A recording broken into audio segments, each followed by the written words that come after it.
ഞാൻ പോവാ സാറേ. എങ്ങോട്ട്? ഇങ്ങനെയാണ് ഈ പണിക്ക് വേണ്ടെന്ന് അമ്മ പറഞ്ഞു. എങ്ങനെയാണല്ലേ? മാസം 10 രൂപ എടുത്തണമെങ്കിൽ ഈ പണിക്ക് വേണ്ടെന്ന് അമ്മ പറഞ്ഞു.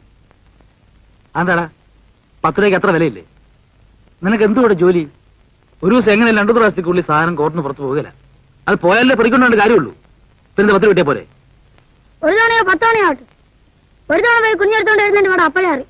സാർ ചുമ്മാ ഒന്ന് കുഞ്ഞു നോക്കി അപ്പ അറിയാൻ പാട്. നിനക്ക് എത്ര രൂപ വേണം? 20 രൂപ തരണമെന്ന് അമ്മ പറഞ്ഞത്. ആ പോട്ടെ, തന്നേക്കാം. പക്ഷേ നീ ഇത്ര കുരുതിനെ കമ്മ്യൂണിസ്റ്റ് ചീത്തയാ കേട്ടോ മക്കളെ. പോ. ആ തുടങ്ങാം.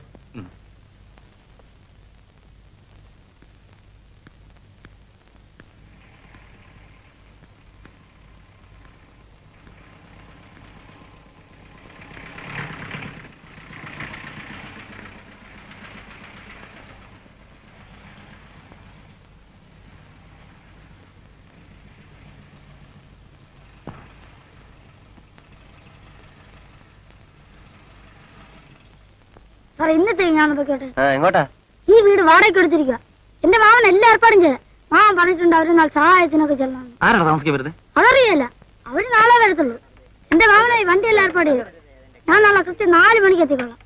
ശരി പോക്കോ.